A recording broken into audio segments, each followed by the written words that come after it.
Welcome to Hedge Fund Tips with Tom Hayes. This is for the week ending May 29th, 2020.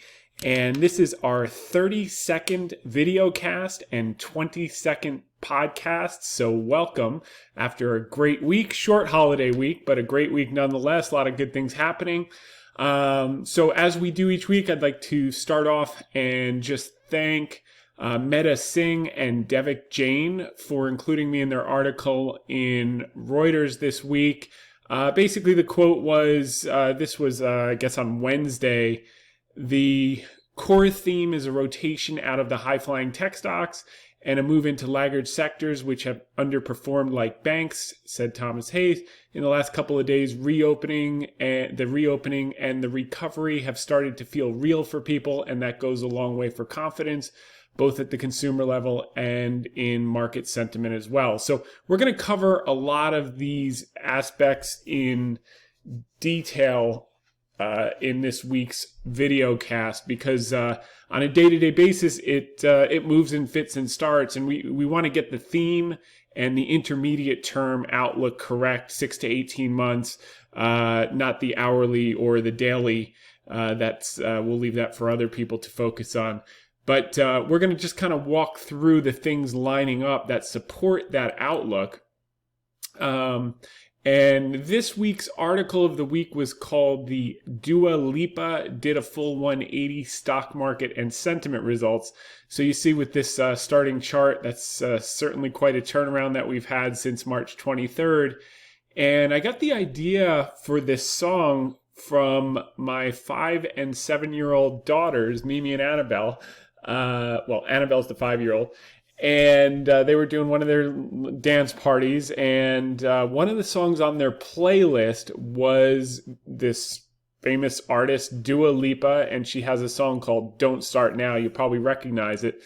And these were the lyrics that were appropriate for this week's stock market. So did a full 180, but look where I ended up, and look where we've ended up. And if you look at some of the tech stocks now, making new highs, it's mind-boggling. So, well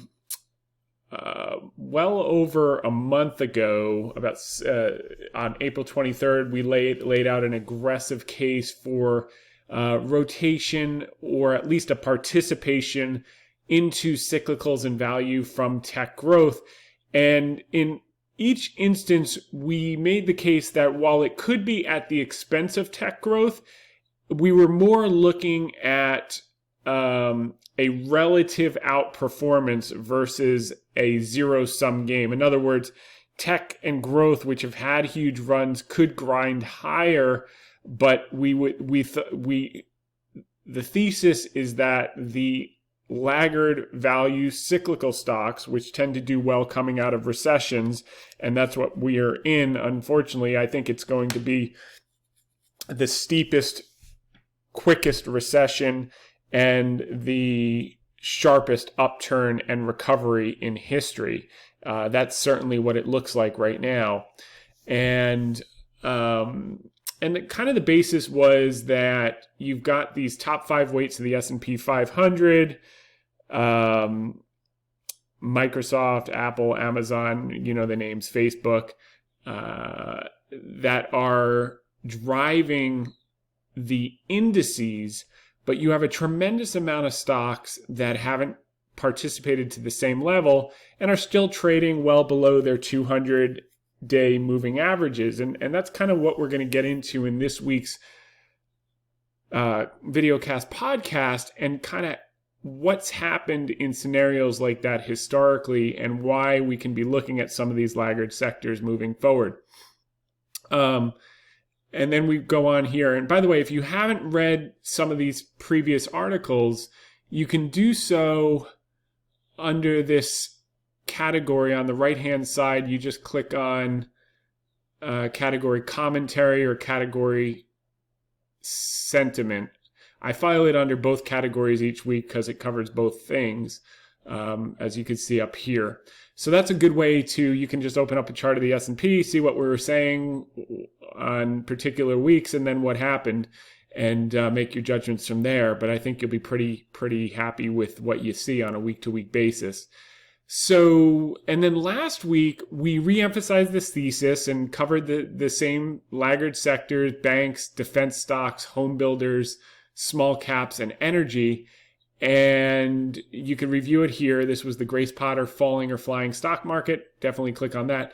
So this week, we're actually taking a look at what is happening since the March 23rd lows.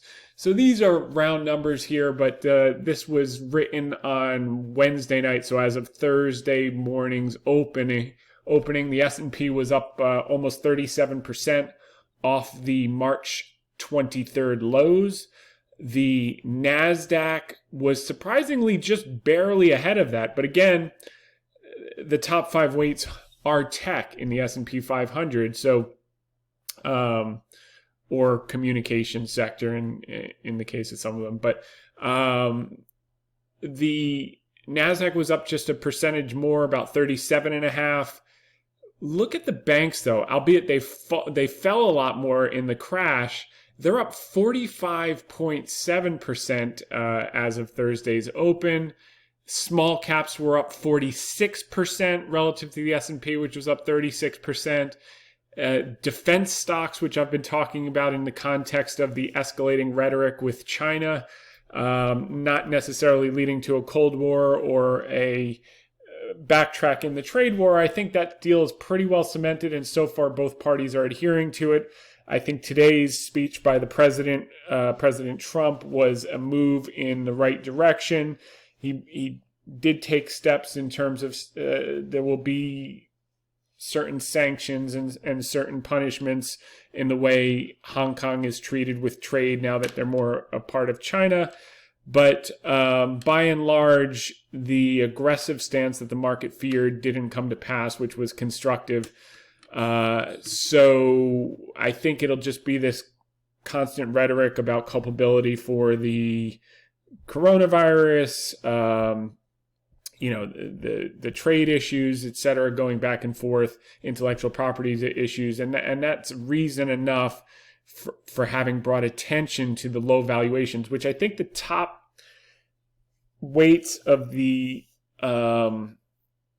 defense and aerospace ETF ITA were trading at about 13 times as of a week ago when we put this article out, viewpoint on defense stocks.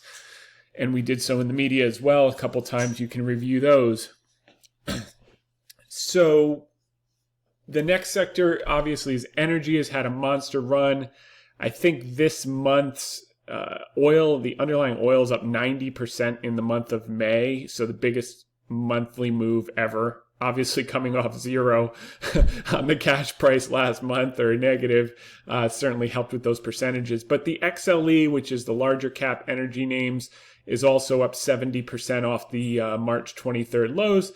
So you're seeing these laggard sectors outperforming, and I think that can continue to persist. If you look at the NASDAQ, obviously it fell less, and now it's nearing new highs. So these, albeit they've had much larger percentage moves, have a lot more room to run until they start to make highs in the future, whether it takes a year or sooner or later. If you look at the 1987 analog, it took about a year and a half for the indices to make new highs.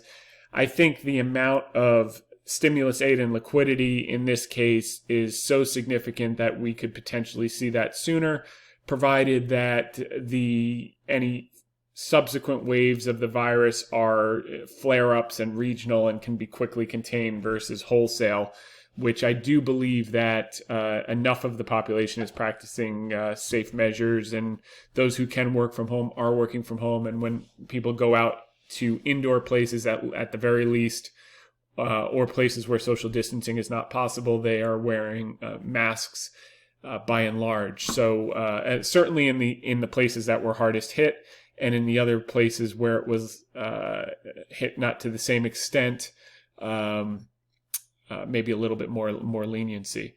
So as you can see, the most crowded trade, according to the Bank of America Global Fund Manager Survey for the month of May, was tech and growth. Obviously, defensive stocks Cash is still at 5.7%, which is what you see near bottoms, not near tops.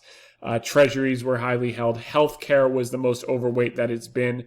So we're looking at a reallocation or a lightening up on the winners and a reallocation to the laggards that have significant more space to run and are starting to manifest this thesis. Certainly in the last since April 23rd and before, we've touched on that pretty much every week since the lows.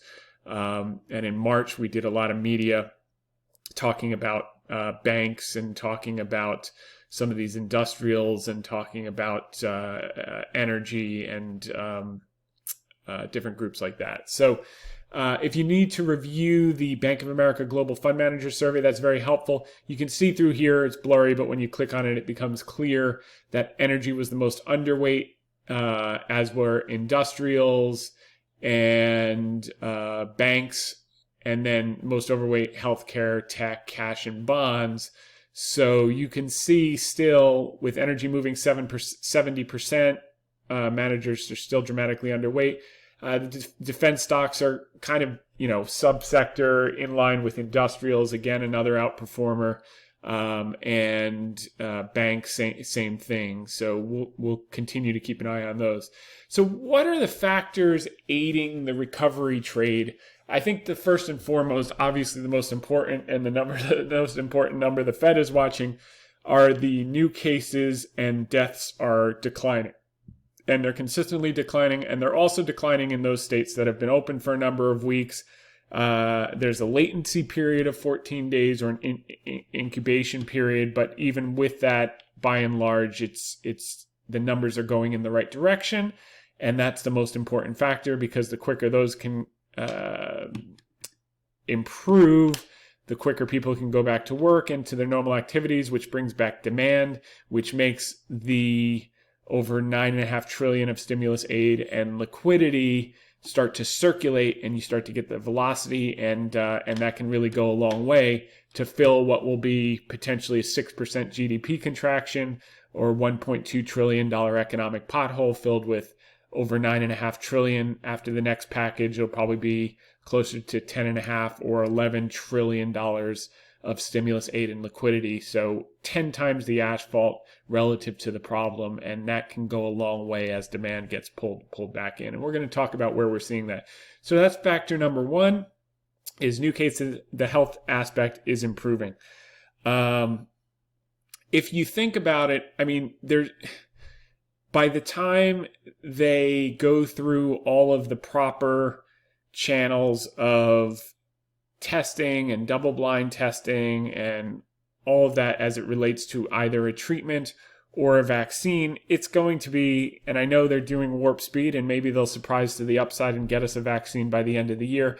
But by and large, if you talk to doctors on the front line and some of the treatments that they're doing in the hospital that are controversial, the big one that's being used in concierge doctors, which I'm familiar with, that people are seeing good results. And again, this is unproven. Nothing is going to be proven until we don't need it, which is 2 years out. So what doctors are trying to do is go off anecdotal data and instances that they're hearing from their colleagues who are specialized in this, and then if the potential upside is greater than the downside, prescribing things off-label, and then while doing so, aggressively monitoring, because every drug has side effects. So ivermectin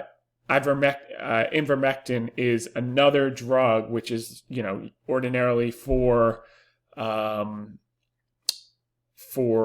lice and scabies and that type of thing. But if you actually talk to a lot of doctors on the front line, this is being prescribed, as was hydroxychloroquine, and anecdotally is helping. Will we have good enough data? I mean, the data from the hydroxychloroquine test now is in question.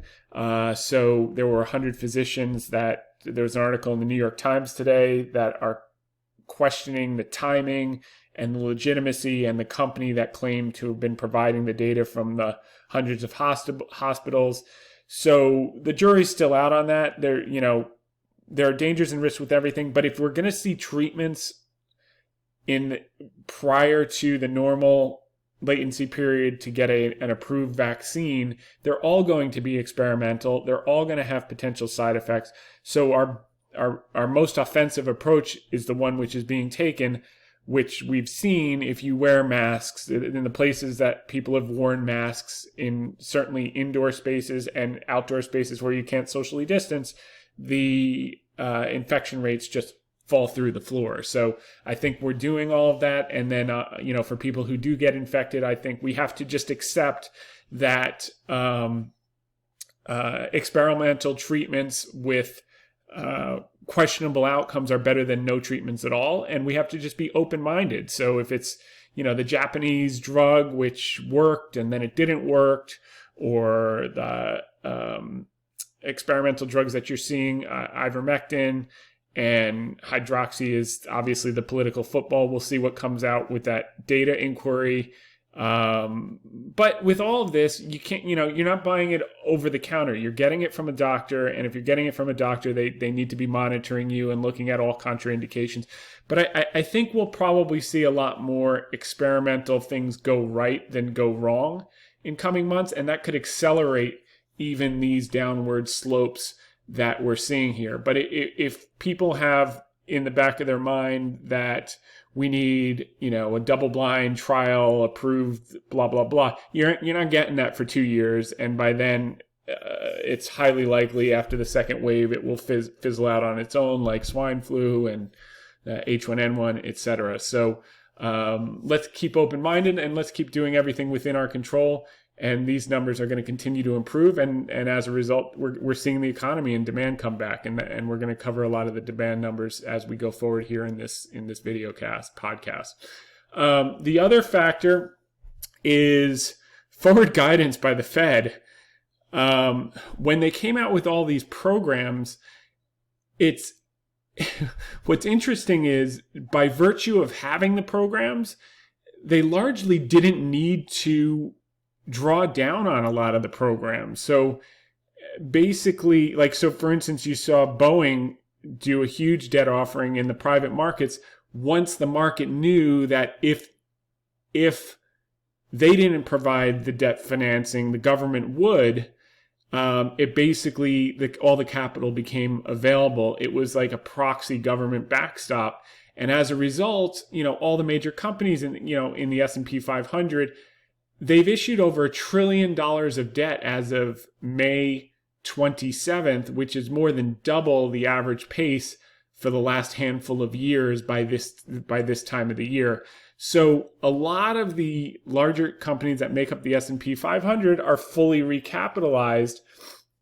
And even if you look at the PPP program, the second round is not even fully subscribed yet. Now, they've moved to make the restrictions less onerous. In other words, you have way more time to now spend the money. So I think that will encourage a lot more businesses to take the money in coming weeks and months to shore up their businesses, because rather than having to put it to work in whatever it was, 60 days, they'll now have, I think, 6 months or so, which will be very, very attractive for most businesses to take the PPP money. So that'll add more to the lower tier.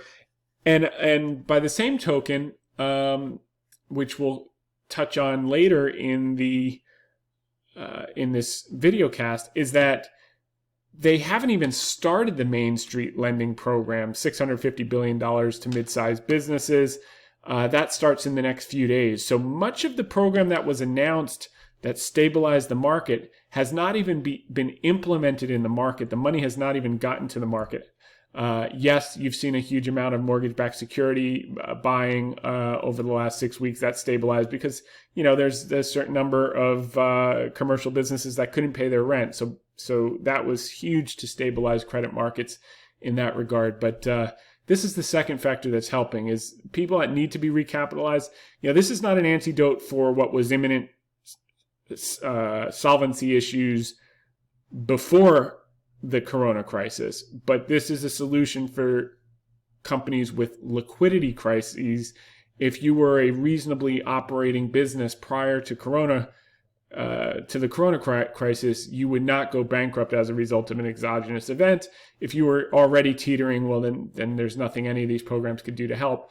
But this has saved a lot of businesses. So and the money's not even out there yet. So the private market stepped in once they knew that the public markets were there to backstop it. Next, global fiscal stimulus has been off the charts. It's not just the U.S. with the $3.8 trillion CARES package and then the loan extensions, and we've gone through that in previous weeks. If you want a granular view of all the stimulus aid and liquidity, just click on, again, commentary or sentiment, and you can review our previous articles that went dollar by dollar where all the money went. But globally, it's over 11 trillion. We're probably going to get another $1 trillion package in the U.S., maybe even two. The Democrats will get more money for the states. The Republicans will get more money for infrastructure, and that will be stimulative. And this is the breakdown globally, country by country, what they've done in fiscal stimulus. And the irony is, prior to the corona crisis, there was a narrative that monetary policy had run its course. Basically, we're out of bullets. We're pushing on a string. And unless Germany would finally get on board and start doing fiscal stimulus in Europe, the prospects for growth were dim. And corona crisis has brought them to the table. This week, they announced a 750 billion plus euro package, and Japan did another $1.1 trillion that the parliament's expected to pass before June 17th. So that's $2 trillion there, another $1 to $2 trillion in the U.S. You're looking at, greater than 12% of global GDP in fiscal stimulus coming down the pike in the next, 3 to 6 months. So this is going to be hugely stimulative for sure. The global monetary expansion, AEI did a good article. You can Google on that. But we know the numbers, $2.5 trillion in the last couple of months in the U.S. The estimates is the Fed assets could grow to as much as 10 trillion from 7, up from 4. So prior to the 2008 financial crisis, the Fed held 890 billion. We're at about 7 trillion this week, and if these estimates are correct, we could go up to 10 trillion if needed to get through this situation. This is not dissimilar, just to get back to the fiscal side, to World War II. I think debt to GDP got up to 119% in 1946, and then it was down in the 60s by the mid-1950s. So, this is a war. This is an invisible enemy, or however you want to characterize it. And the global community, both on the monetary and fiscal side, are coming together to do whatever it takes to make people whole that had to sit home for 2 months and not be able to work, and business to keep people employed, etc. So obviously, this goes into some granularity about what the Bank of Japan has done and the ECB, but it's massive across the board.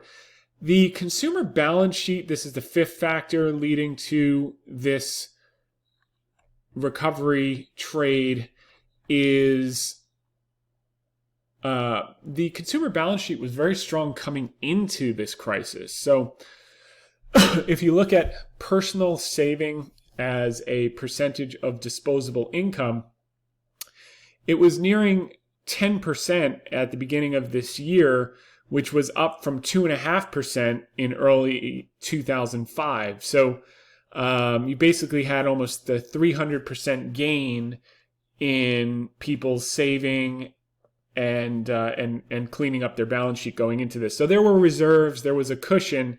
And then if you look at, which I'll just pull this up really quickly, the personal savings rate as a result of spending dropping in the last 2 months and income going up dramatically because of the $1,200 per person stimulus checks, and $500 per child for a lot of families.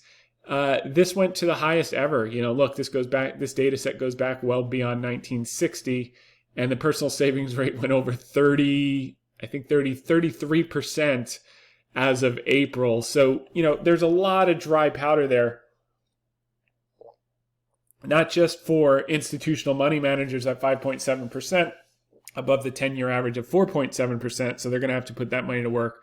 But most importantly, the consumer is loaded with cash at this point on average.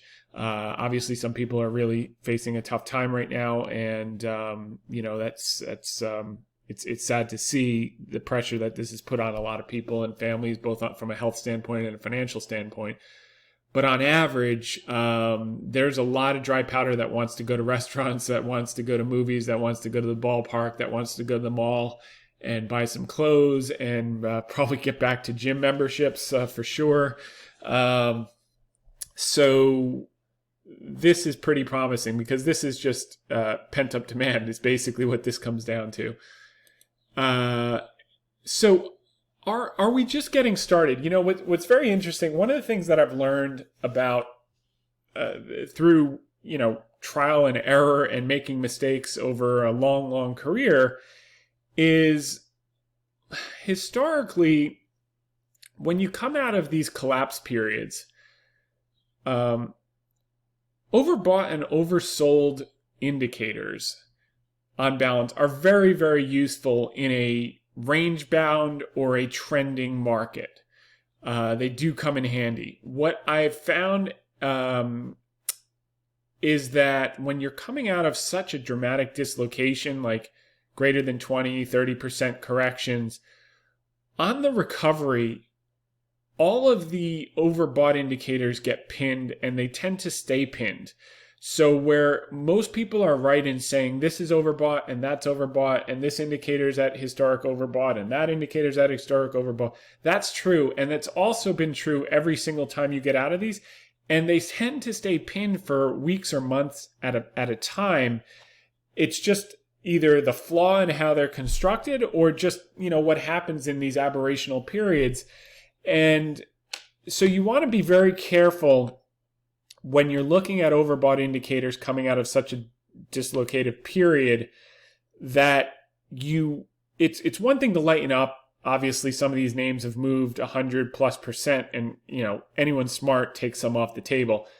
But it doesn't mean it's over. So one of the indicators I was updating for my free videos this week, and by the way, you can see all the videos that I post here. You just click on that blue link and you can do 1 or 10 a day. They're only a minute each, but it just kind of measures an indicator against the respective indices and determines whether it's something useful to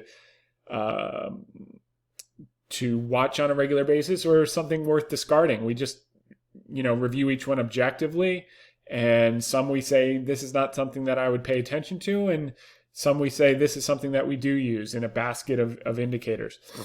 But the S&P stocks above their 200-day moving average, this one really struck out for me. So effectively, we've had 6 periods in the last 20 years where you had this massive dislocation where less than 20% of the S&P components, so less than 100 of the S&P 500 stocks, were trading above their 200-day moving average. So they were really tremendous amount of stocks, more than 80% of stocks in their own bear market. And what happened next? So you can see the S&P 500 below as it drops below 20% of the stocks above their 200-day moving average. These were all monster corrections, 50% peak to trough, 50% peak to trough. This one was 21% peak to trough. I think we had about 20% here, about 20% here, and then about 35% in the most recent one. And in every case, what happens is, you'll have some instances where it bounces around.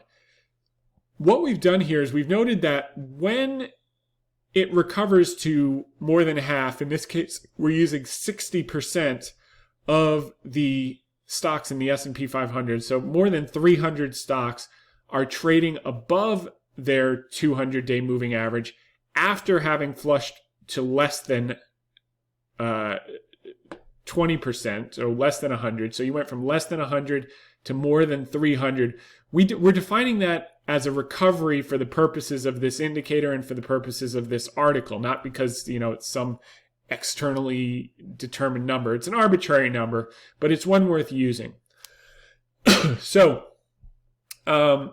in 1, 2, 3, 4, I would say this one pretty much went straight up. So I'd say 1, 2, 3 out of the 6 periods, it retested and bounced around. But in all of these periods, you never got back above 60%. So you were just bouncing around and building a bottom. So in 2002 and 2003, building a bottom for a while. You never got that recovery mark of 60. Same thing in 2008 and 2009. You got a bear market rally up to 53, but then you rolled back over. So you never really saw a true overbought or recovery signal in 2009. Same in then in 2012, it was a relatively quick 2011 to 2012. You did chop a little bit on the way up, but you didn't retest. You actually did go straight up to the 60. In 2015-16, you did retest. You got that bear market bounce, but it didn't get up to 60, and then it retested, and then finally you got to 60. And what happened in 2018 to early 2019? You did not chop. You broke below 20, and then you went straight up to 60. And then here, what was surprising is after the 30, and why I brought this chart out for this week's article, is after a 37% rally trough to recent peak, we're still only at 43% of S&P stocks above their respective 200-day moving averages. So about just over 200 of the 500 stocks are above their 200, which means 300, give or take 300, are still below their 200-day moving averages, which speaks to what we've been talking about the last few weeks, which is the narrow breadth of the market and kind of the stool legs that this thesis relies on, is that in order to get the full recovery of this rally, you're going to need broadening participation. And to get broadening participation, you're going to need those laggard sectors start to participate. You can't get back up to a true recovery over 60 if it's only 5 stocks leading the way. And we're seeing that now, and we saw it in spades in the last week or so, up until the last day or so. It took a breather. But the other thing that's important about this is that in all of these instances, the market by the time it hit 60% of the S&P 500, that's these purple circles, 60% were over their 200-day moving average. The market had rallied pretty huge off the bottom. I mean, this rally here, this was by June. I think this was like a 40% rally in 2009 by May or June, 40% off the bottom. So everyone at that point at this circle, when 60% were above their 200-day moving average, were saying that everything's overbought. This rally is over. Same thing in 2012. You're basically, by the time you hit 60% above their 200-day moving average, you were near new highs in 2012. So everyone was saying, we're going back down. This is overbought. Same thing in 2016. By the time it hit that 60%, you were basically at that first high. You're right near there. You're retesting the most recent highs.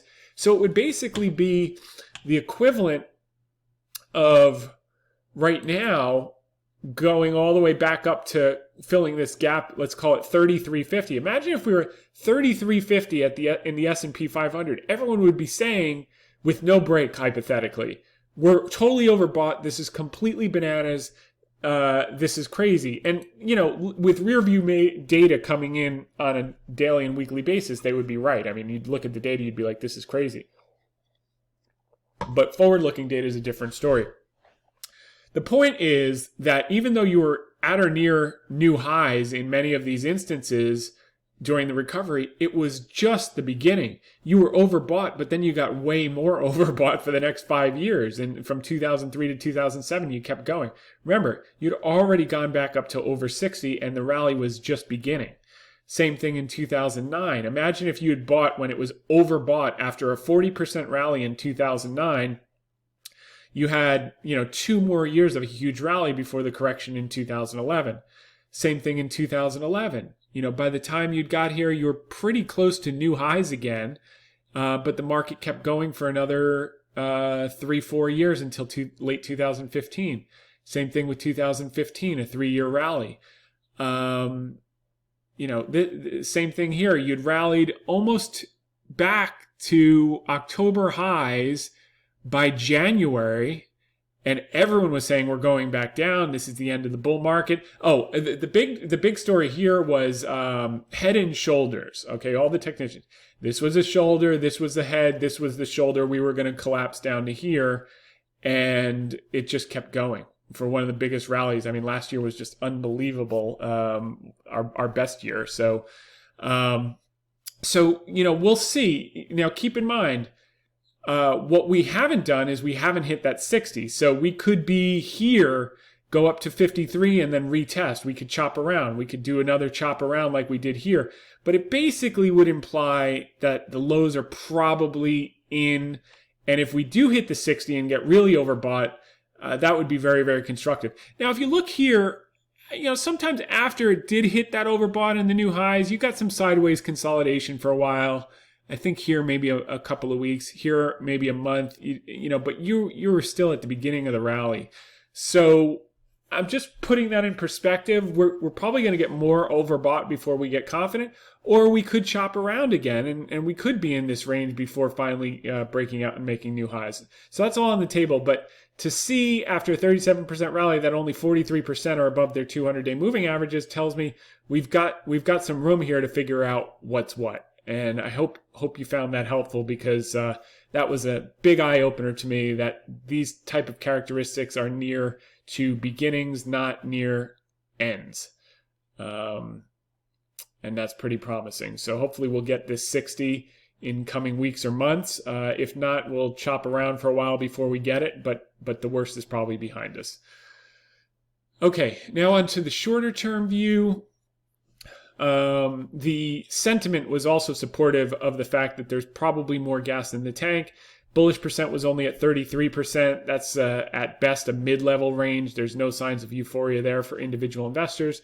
Bearishness came down a little bit to 42%, but again, we're nowhere near complacency or euphoria.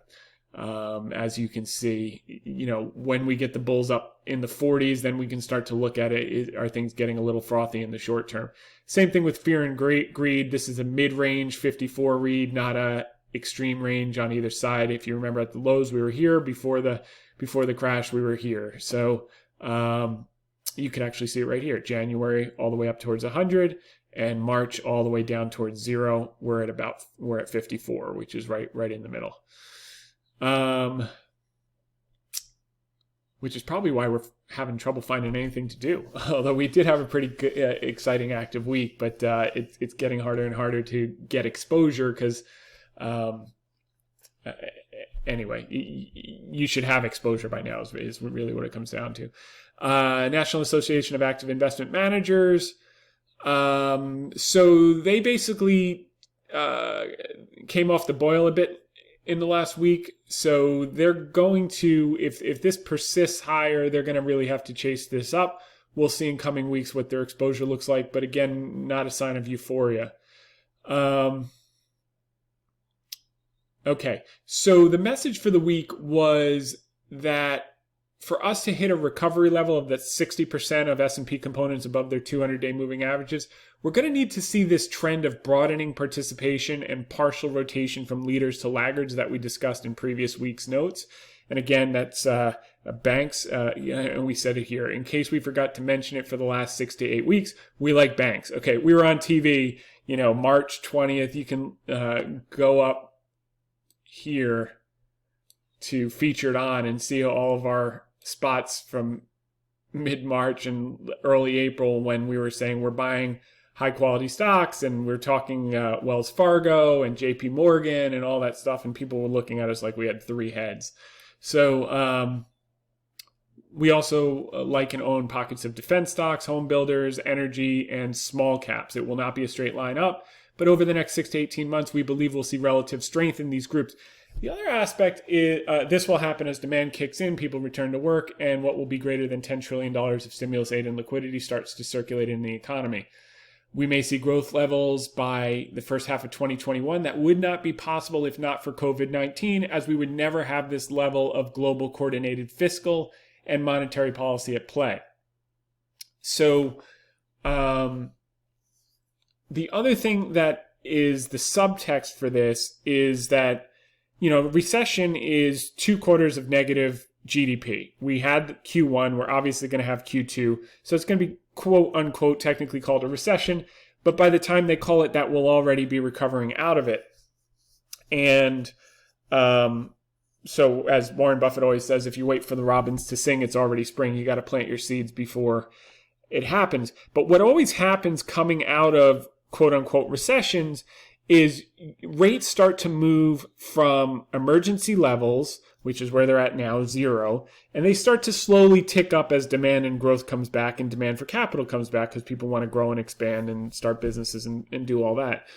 And that's when cyclicals outperform, at the beginning of the cycle, not at the end of the cycle. So that's where we are. And that's why, in particular, so many people are making the case like, people have been talking value for 10 years, and some have, and that's for sure. But the point is there are specific times that whether you're a growth or a value religion, it doesn't really matter. What matters is when does it work and when doesn't it work. And cyclicals work best coming out of 2 quarters of negative GDP growth. That's just empirical data. So leave aside whether you're a Bill O'Neill buying breakouts or if you're a deep value Ben Graham person buying nets. That doesn't matter. What matters is what works under what economic conditions, and that doesn't mean that growth in tech stocks will stop working. All we're talking about, and it doesn't mean that value didn't work during the last 10 years. There were tons of value stocks that made a huge amount of money if you were doing your sector rotation properly at specific times. And that will be the case even if value or cyclicals relatively outperform in the next 18 months coming out of the recession. But that's the subtext as to why now versus the narrative, people have been saying for 10 years, growth is its value's turn. It has nothing to do with turn. We finally got the recession, and that's when cyclicals outperform. And we'll also take a look at some other data that supports this moving forward. So that's that. Next,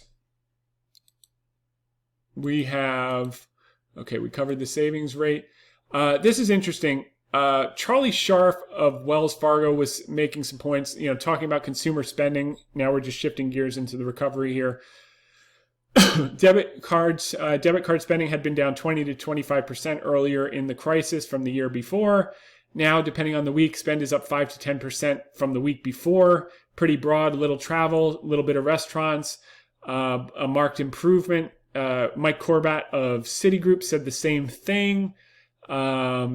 Spending's up, travel and dining are seeing some pickup, and also a lot of consumers, 4 to 5% of the bank's consumer loans requested payment forbearance, but a significant percentage of those who signed up have not taken advantage of the programs. It speaks volumes for the positive effects of the government programs.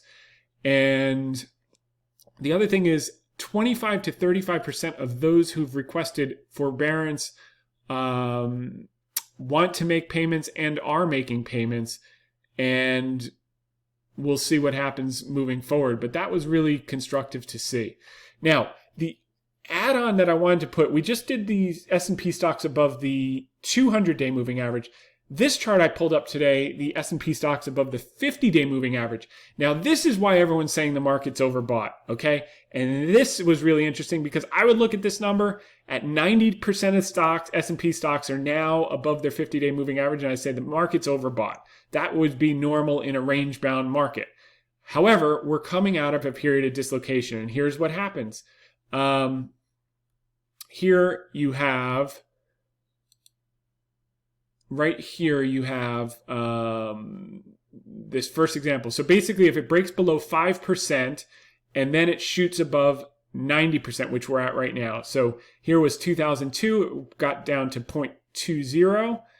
And then by the time it hit above 90% of the S&P 500, so 450 of the 500 S&P stocks were above their 50-day moving average. Market had almost made new highs already, but it was just the beginning of the rally. Same in 2009, you hit 1%, so 5 of the S&P 500 stocks were above their 50-day moving average. By the time it hit 90%, you were probably up about 30% off the bottom, 35% off the bottom, and that was the beginning of a long-term rally for 2+ years. Same thing in 2011, got down to about less than 20 stocks out of 500 were above their 50-day moving average. By the time it got above 90, the market was close to new highs, but not quite there. And you did get a little pullback, but not back down to the lows, and then a monster rally for another 4 years. Same thing in 2016. You can see the numbers here. This is where it was quote-unquote overbought. These blue lines are when it hit 90% of the S&P 500 or more was over their 50-day moving average, and it was just the beginning, 2016. Again, you were almost near new highs again. Everyone's saying the market was overbought, the bull market was over, we're going to roll over, triple head and shoulders, or whatever the pattern of the day was, and 3 more year rally. Same thing in 2019. We'd retaken the October highs, and then we just kept rallying for another year after we were overbought at 90%. And now we got down to 1% in March, were above their 50-day moving average. So now, or 5 stocks, and now we're over 90%, so over 450 of the 500 are over their 50-day moving average. Everyone's saying we're going to roll back over. History doesn't support that. Anything is possible in the markets. All we can ever do is play probabilities, but this was really amazing, because if someone told me that 90% of the stocks are above their 50-day moving average, I'd say we're overbought. And in a range-bound market or a slightly trending market, that would be correct, and it would be time to be lightening up and rotating. And here, it doesn't support it. I mean, yes, in the short term, you could get this pullback like you got in 11. Even in 2016, you consolidated a little bit sideways. Same in 2003, a little bit. But man, it was just the beginning of the rally. So that's what's happened historically. Doesn't mean that's what's going to happen moving forward. But this one blew me away as well today. Okay, next. Global equity flows. Going to just pull this in real quick. All right. So here we are. This is just showing what it says. Global equity flows and equity market performance. This is from Citi. If you look in 2009, it got really low. 2011, it did the same thing. And this was a sign of recovery. 2016, same thing. This was a sign of recovery. And here we are in 2020, same exact thing. We're curling up here. We're still dramatically under allocated, but this is where recoveries happen. So looks a lot like the 2009 recovery here, where you had this kind of double pullback, which we had here, and now we're starting to reallocate. So we're certainly not, I'll say this, we're not up here where, would be more reason to be a little bit concerned about being overbought. We're way down here, which is where people are just starting to get re-exposed. Okay, next.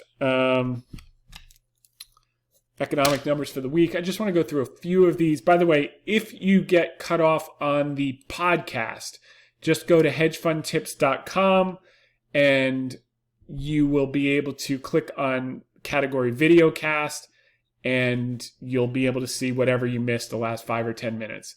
I put a lot of effort and there's a lot of data to go through each week, so I just want to make sure you get it all and take advantage of it. So, okay, a couple things I wanted to touch on today. Consumer sentiment came in a little bit less than expected, 72.3. However, it was better than the last read, and it's moving in the right direction. The Chicago PMIs were weak today. We also had personal spending was a little bit weaker, but we also saw that other data from Charlie Scharf and from Michael Corbat that's showing some positive signs there. I mean, it's hard to spend when you can't leave your house. I mean, yes, you can order off of Amazon, but you're not out and about doing things. So these will pick up as people go back. Personal income was obviously up because of the stimulus check, so that was a huge beat on expectations. And the rig count, let's see if that came in. Okay, the rig count was down again, which is why you saw oil spike at the end of the day. It had a nice move. It's down to 301, and that's just mind-boggling. I'm going to actually just skip right ahead and show you what that looks like. We were at 1,600 in 2014. We're now down to 300. Oh, this is U.S. rigs. This is oil rigs only are down from 1,600 to 222. So we've taken off, almost getting close to 90%, 85-90% of the rigs. Low prices cure low prices, and we're going to start to see that rebalance in the next 12 to 18 months, which is another reason we like these cyclicals. So all we can go by is the data and how that works out historically. You saw a similar situation with the rig count dropping precipitously from 400 to 100 in 2000, and then you had the rally of all rallies off that 100 level to 2007. These oil stocks most of them were up 300 to 700% from this period of 2001 to 2007. So we will see on that front. Other data that we wanted to just touch on for this week. Obviously, there was a build in crude this week, so that's why the energy stocks were a bit weak on Thursday. Initial jobless claims, they continue to come down, so that's positive. They missed expectations a little bit, but they continue to tick down each week. GDP was revised down to negative 5% for Q1. So again, we're going to get the 2 quarters, a technical recession, but we'll be recovering by the time they declare it. Continuing jobless claims actually beat. They were down to 21 million from near 25 million. They were expected to be over 25 million. So that was the most important metric of Thursday. Mortgage applications were up 2.7% versus being down 2.6% the last time. That's a big deal. That was from the Mortgage Bankers Association. They were up 2.7% from 1 week earlier. The rates are at historic lows, so that's very good for home builders, which we've talked about ad infinitum the last few weeks. And the last thing, was there anything on Tuesday? Was new home sales were up 0.6% after being expected to be down 21.9. So there's demand for these new homes, and those 85 million millennials, they were already starting the housing formation, and coronavirus has accelerated them out of the cities. And we're seeing it in Toll Brothers beat. Pulte last week we talked about, I think LGI was on today. They beat. New home sales were up we're at 623,000. Expectations were 490,000. So there are a lot of things happening. Again, these are cyclicals, guys. These are what come out of recessions, not into recessions, out of recessions. So all the data is lining up supportive of the relative outperformance. Doesn't mean that there won't be tech stocks and growth stocks that perform. There will be, I can assure you. And the ones that do perform will dramatically perform. But these are, based on where we are in the cycle, a favorable setup for the type of sectors that we're talking about here. Okay, so we went through the economic data. Let's go to the other thing that's going to be helping this. We'll get to that. 5. Yeah, okay. Vacation rentals around the world have jumped 127% since early April, in a sign that people are slowly starting to travel again. That was also supported by China domestic air travel. You've heard me talk about seats in the air, a bunch of media appearances in late March and early April. I was saying, well, China's already up off their trough. So they've doubled now off of their trough. So their cases peaked February 5th, and they're now at 50% of what they were a year ago.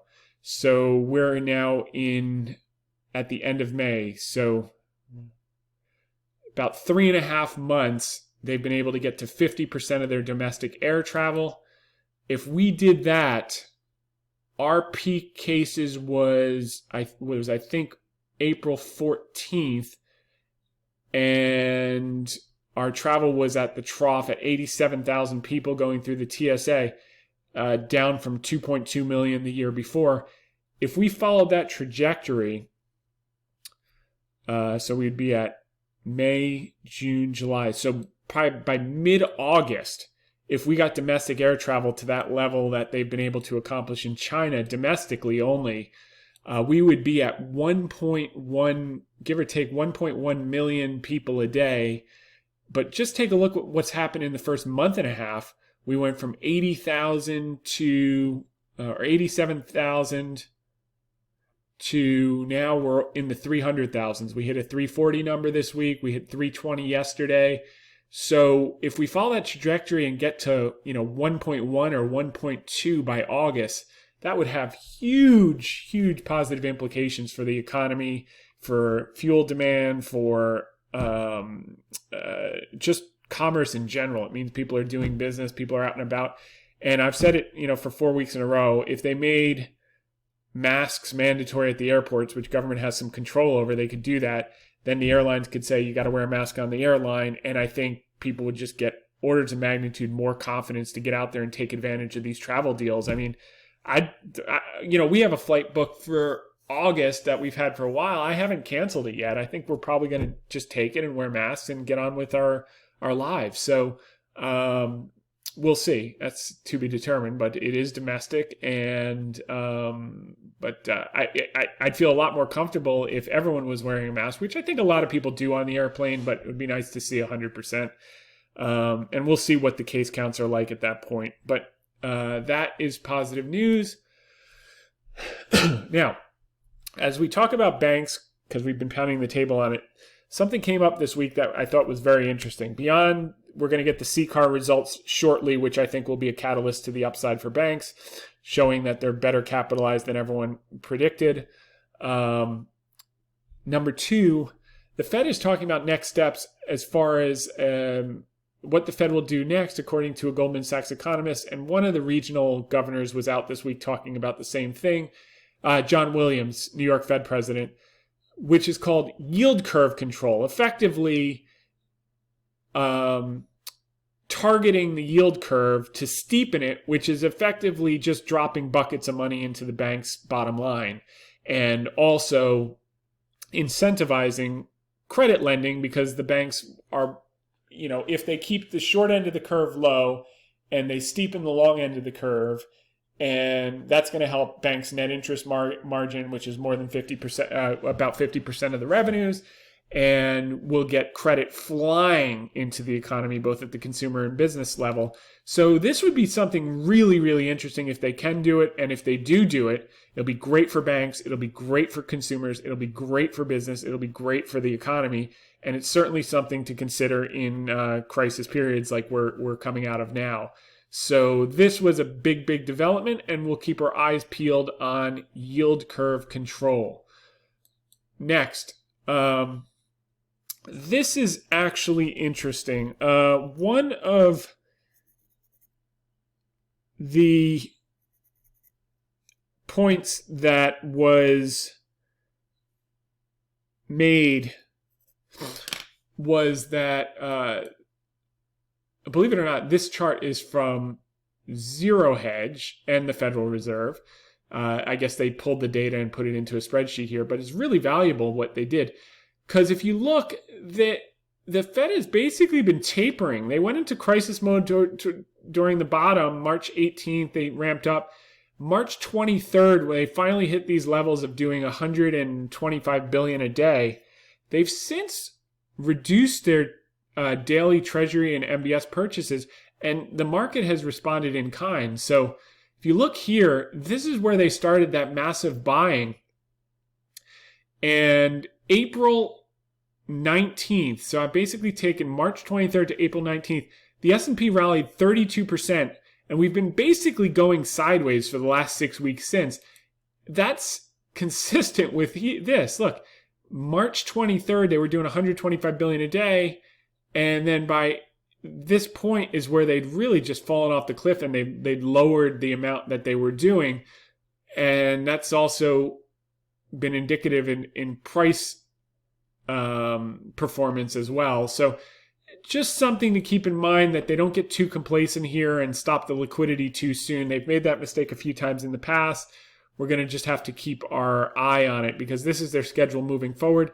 Albeit the Main Street lending program is only starting, so that'll be another $650 billion in the economy. So they're probably trying to just taper one thing back as the next thing ramps up. So the net effect, when you look at the composite stimulus aid and liquidity, will continue to increase. But you don't want to get too tight too quickly. And that's something to keep an eye on, because once we got down here, market has just basically gone sideways ever since. But the new programs are starting up, so that should be some good things. And this is Powell saying the Fed is days away from making the first loans in the Main Street lending facility.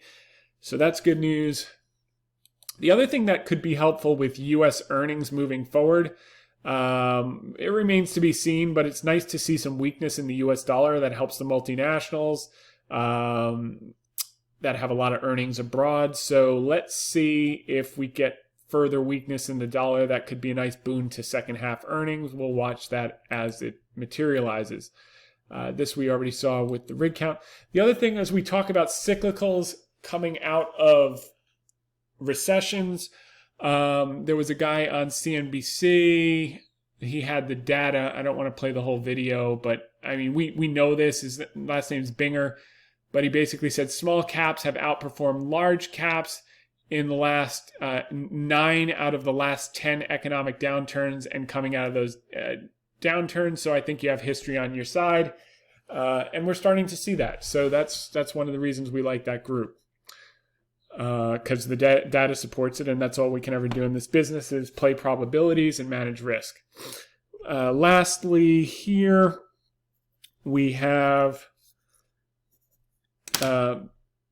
some seasonality. I don't pay a lot of attention to this, but the reason it caught my attention, this is the Stock Traders Almanac. This is like a Bible in the industry for 40 years. This guy's father started it, Yale Hirsch. Jeff is the son. And basically he says that, he does seasonality on a year-by-year basis, which sometimes it works, sometimes it doesn't. There's also the election cycle. But now we have both working, and effectively what he's saying, since 1950, by June, the market starts to perform well in election years, because you have clarity on who the candidates are going to be, which we now do. It's Trump versus Biden. And the other thing that's interesting is, not only do large caps perform well in June, you can see this graphic here relative to May, but also small caps. So if the regular indices average a 90 basis point gain with a record of 12 advances in 17 years in election years, let's see, for June is number 2 with, for the S&P. Okay, June is number 2. For the NASDAQ, and the Russell gains 1.4% respectively in the month of June in an election year. So it should, on average, historically, in election years since 1950, small caps tend to outperform in June. We shall see. From Yale and Jeff's lips to God's ears, but the data supports it, and that's what they're laying down, and that's why that kind of stuck out for me. It's one more thing that's in line with how we're looking at things over the next 6 to 18 months coming out of this trough. Lastly, what we cover every week is just earnings. We did 2 sectors this week. Utilities. Again, we're going to start to focus on 2021 in the next round, but this was 2020. Utility earnings have held up in the last 60 days. The top 27 weights were down negative 1.2%. for utilities, which is pretty amazing, all things considered. And for real estate sector in the last 60 days, their earnings were only down 6.31%. I think some of those have to come down a bit more with lease forbearance and that type of thing. So, but that was the numbers as of this week. Lastly, we have the S&P 500, which we covered 2 weeks ago. This is FactSet from today. They still have 2021 estimates at $164 of earnings for 2021, which is above last year. And if you remember last year, the S&P peaked at 3,400 with a higher discount rate. Rates have come down. So if this can hold up, which it may with all the stimulus aid and liquidity, and rates stay relatively low, the discount rate, there's no reason you can't have some multiple expansion into this and start to look at new highs sometime in the next 6 to 18 months. Finally, our Ask Me Anything was sent in at 4:30 p.m., so they got it just under the wire. If you're on our daily email list, we say you can send in a question for the VideoCast each week. This was from the same person as last week. Ben said today's maximum.pain.com price for the S&P was 300. It closed at 304.50. The S&P's low today was 299.50. Open interest was 239 million contracts. Could the market maker possibly have bought 239 million contracts when S&P hit 299.50? Okay, so a couple of things. Number one is, as we said last week, this is not I have a lot of experience measuring this indicator. I think it's worth looking at. I don't think it's worth using for trading. I don't think the whole concept of open interest clusters is terribly useful because there's so many exogenous variables, and there isn't one magical market maker that controls the price of the S&P. That said, obviously if you read Kramer's book, Confessions of a Stock Market Addict, a big enough player can move around the futures, but they wouldn't be buying options contracts. They would be banging the futures. And the answer to your question is no. Number one, I wouldn't use this as something to be trading on. It's possibly useful to get a sentiment of where the collective market is voting. And if you have a strong view as to why it might not go there, that can give you some conviction and also give you some discount in pricing because there's no demand for your view. That's how I would think about it. I wouldn't say, all the puts and calls are clustered around, 300. Therefore, the magic market maker is going to push the market to 300 to have everyone's options expire worthless. I mean, there's an incentive for that to happen, but I don't think that there's any one magic mystical market maker that can push it to that price. I mean, collectively they have an interest to do that, but you can't control what's going to happen at a 2:00 conference call with President Trump talking about China. So it's like all of these indicators. The reason we have 100 or 200 videos of free videos of indicators is because they're helpful, but they're not magic bullets. I find when you look at a basket of them on a pretty timely basis, once a week, some of them once a day, you just get a feel for where you are. Are we extremely oversold on 18 out of 20 indicators? Well, and I want to start to look, where can I add risk? What looks attractive relative to earnings over the next 12, 24, 36 months out? Why is this down so much? This is an extreme of sentiment. That's an opportunity. But I mean, looking at this on a weekly basis is a loser's game, and over time you shouldn't.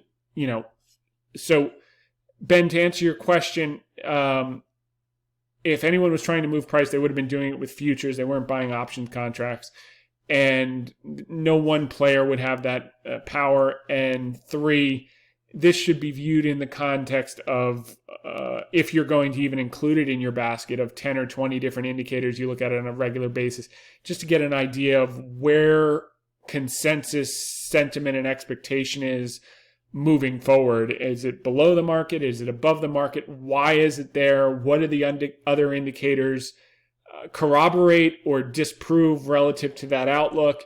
And then that's how you can think about it moving forward. So I appreciate the question. I hope you found that helpful. But you have to use it in the right context and have multiple redundancies and in a more thematic, longer term view, using these things to formulate your outlook.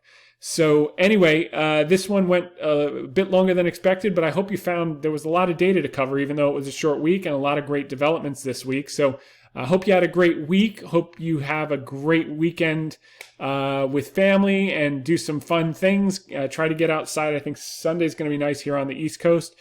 And we'll see you next week, same time, same place. Make it a great one.